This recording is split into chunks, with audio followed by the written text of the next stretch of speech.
Bonjour et bienvenue à cette 17e vidéo sur le petit catéchisme de Martin Luther. Que fait le Créateur pour nous au quotidien? Comment doit-on répondre à son action en notre faveur?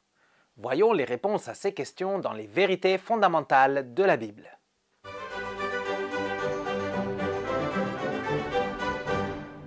On a vu dans la précédente vidéo que le Père est le créateur de tout ce qui existe. Aujourd'hui, on va parler de la providence divine. Dieu n'a pas fait que créer l'univers, il continue de travailler pour le conserver. Nous lisons dans la suite de l'explication du petit catéchisme sur le premier article du credo. Il m'a donné et me conserve mon corps avec mes organes, mon âme avec ses facultés, il me donne tous les jours avec générosité la nourriture, le vêtement, la demeure, le conjoint et les enfants et toutes les choses nécessaires à l'entretien de cette vie. Avec le premier article du credo, on confesse que Dieu soutient notre existence comme celle de tout être vivant. Si l'univers continue d'exister, ce n'est pas par lui-même, mais par l'œuvre de Dieu. On lit dans le psaume 145, 15 et 16. « Tous regardent avec espoir vers toi et tu leur donnes la nourriture au moment voulu. Tu ouvres ta main et tu combles de bien tout ce qui vit. » Dieu pourvoit tout ce dont notre corps et notre vie ont besoin. Nous avons besoin de vêtements, de nourriture, d'un foyer, etc. Ces choses sont nécessaires pour préserver notre vie. C'est pourquoi nous les appelons les besoins du corps et de la vie. Dieu pourvoit à ces besoins-là. Il se soucie que nous ayons ou que nous recevions les ressources nécessaires en temps voulu.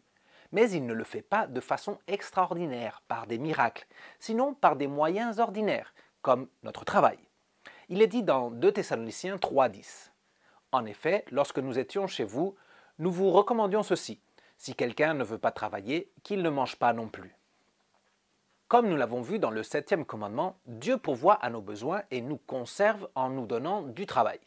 Cependant, il ne faut pas penser que notre préservation dépend toute ou en partie de nous-mêmes. C'est Dieu le Père qui nous donne la force, la santé, la capacité de travailler et les éléments nécessaires pour le faire. Si Dieu ne soutient pas sa création, nous n'aurions rien pour travailler. On peut lire dans Genèse 8, 22. Tant que la terre subsistera, les semailles et la moisson, le froid et la chaleur, l'été et l'hiver, le jour et la nuit ne cesseront pas. Dieu a promis de nous fournir le nécessaire pour notre conservation et il le fait par des moyens terrestres. Il nous donne en abondance, nous montrant ainsi qu'il est un Père généreux. Pourquoi alors certaines personnes vivent dans la pauvreté? Ce n'est pas par le manque de richesse sur terre, mais à cause de l'avarice et de la convoitise de l'être humain. Avec un partage plus équitable des ressources de la terre, il n'y aurait plus de faim dans le monde. Mais il y a plus encore dans l'œuvre de la providence divine. L'explication du petit catéchisme continue de cette façon. Il me protège dans tous les dangers, me préserve et me délivre de tout mal. La Bible nous dit que Dieu est Seigneur, ce qui veut dire qu'il est le souverain, celui qui règne et qui possède autorité sur toute sa création. Dieu contrôle toutes choses selon sa volonté. Cela inclut toutes les circonstances importantes. Il contrôle et guide même les événements les plus petits et en apparence insignifiants. Il contrôle et guide en particulier l'être humain, ses œuvres et son cœur afin qu'il fasse ce qu'il veut. Il faut qu'on aborde ici le problème du mal. Si Dieu gouverne et contrôle tout ce qui nous arrive, comment expliquer le malheur qui apparaît dans notre vie? On parlera de l'origine du mal, de son impact dans notre vie lorsqu'on verra le chapitre sur les anges et l'être humain.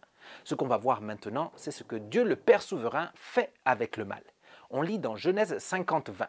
« Vous aviez projeté me faire du mal, Dieu l'a changé en bien pour accomplir ce qui arrive aujourd'hui pour sauver la vie à un peuple nombreux. » Le Seigneur ne veut pas le mal, c'est pourquoi il a donné les commandements. Mais quand les gens commettent le mal, Dieu le prend en main et le contrôle pour accomplir ses desseins et en faire quelque chose de bon. Bien sûr, aucun de nous ne sait ce que Dieu a en tête, mais nous sommes appelés à lui faire confiance.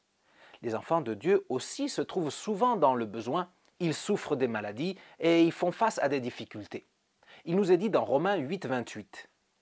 Nous savons que tout contribue au bien de ceux qui aiment Dieu, de ceux qui sont appelés conformément à son plan. Ce qui nous arrive peut nous sembler mauvais, mais en vérité, tout ce qui nous arrive sert à notre bien ou à celui de notre prochain, même si on n'arrive pas à le voir immédiatement. Dieu nous protège et nous libère de ce qui nous met vraiment en danger, de ce qui est vraiment mauvais pour nous et de ce qui nous ferait vraiment du mal. Mais pourquoi il ne nous libère pas de tout le mal directement?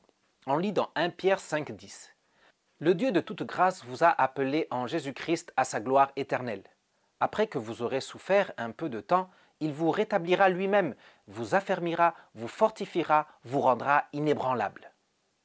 Dieu permet souvent qu'on soit atteint par le mal dans notre vie parce qu'à travers ces épreuves, il travaille en nous. Le mal dans nos vies est sous son contrôle et celui-ci ne dépassera pas les limites du supportable. À travers ces épreuves supportables, Dieu purifie notre foi comme l'or est purifié par le feu. Il nous fait grandir dans la foi par les épreuves. Et grâce au contact avec ce mal que Dieu contrôle, il nous rend plus forts et fermes dans notre espérance. Un jour, Dieu mettra un terme au mal dans ce monde. Ce sera le jour où il fera un nouveau ciel et une nouvelle terre. Ceux qui ont gardé la foi jusqu'au bout vivront pour toujours dans ce monde où le mal et le malheur seront complètement absents. Ça, c'est un sujet pour une autre vidéo. Pourquoi Dieu fait tout cela pour nous? Qu'est-ce qui le motive? La fin de l'explication du premier article du Credo dans le Petit Catéchisme dit ce qui suit. Et cela sans que j'en sois digne par sa pure bonté et sa miséricorde paternelle. Je dois, pour tous ses bienfaits, le bénir et lui rendre grâce, le servir et lui obéir. C'est ce que je crois fermement. Dieu agit par sa pure bonté et par sa miséricorde paternelle. Il n'a aucune obligation envers nous. Ce n'est pas un besoin chez lui. Par contre, parce qu'il est le Créateur et parce qu'il aime sa création, il en prend soin. Parce qu'il aime tout particulièrement ses enfants, il les bénit et il leur montre sa bienveillance. On lit dans Romains 11, 35. Qui lui a donné le premier pour être payé en retour? On confesse avec le catéchisme qu'on n'est pas digne des bienfaits de Dieu. Ça veut dire qu'on ne mérite pas que Dieu nous montre sa bonté. Un ouvrier mérite son salaire. C'est une contrepartie pour son travail et il peut la réclamer à juste titre. Mais entre nous et Dieu, c'est pas pareil. Nous ne lui avons pas donné en premier pour qu'il nous doive quelque chose. Dieu ne nous doit rien. S'il fait quelque chose pour nous, c'est par son amour inconditionnel.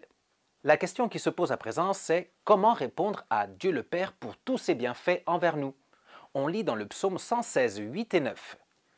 Oui, tu as délivré mon âme de la mort, mes yeux des larmes, mes pieds de la chute. Je marcherai devant l'Éternel au pays des vivants. Si quelqu'un nous fait du bien, on le remercie. C'est ce qu'on a appris depuis tout petit. De même, on doit remercier Dieu pour tous ses bienfaits. On doit être conscient que Dieu nous a tout donné, qu'il continue de pourvoir à nos besoins et qu'il nous protège du mal. Aux actions de grâce, on doit ajouter la louange. On doit faire l'éloge de Dieu parce qu'il nous montre quotidiennement qu'il est plein de bonté et de miséricorde envers nous. Mais on ne doit pas remercier Dieu uniquement avec la bouche. Il est dit dans Romains 12, 1. Je vous encourage donc, frères et sœurs, par les compassions de Dieu, à offrir votre corps comme un sacrifice vivant, saint, agréable à Dieu. Ce sera de votre part un culte raisonnable. Si quelqu'un nous a fait beaucoup de bien, on lui demande de quelle façon on peut lui montrer notre reconnaissance, c'est-à-dire qu'on se met à son service. Avec Dieu, pareil, on doit lui montrer notre gratitude en se mettant à son service. Dieu n'a besoin de rien et on ne peut pas faire pour lui quelque chose qu'il ne peut pas faire par lui-même. Mais on peut se mettre au service de sa cause et on peut garder ses commandements pour lui montrer notre reconnaissance. C'est tout pour aujourd'hui. Clique sur le pouce levé si tu as aimé cette vidéo. Partage-la si tu penses qu'elle peut être utile à quelqu'un. Écris dans les commentaires si tu veux réagir au contenu de cette vidéo. Maintenant, il est temps de répondre au quiz qui se trouve dans la description pour vérifier que tu as bien tout compris. Je vous dis à bientôt pour continuer notre étude des vérités fondamentales de la Bible. Ciao!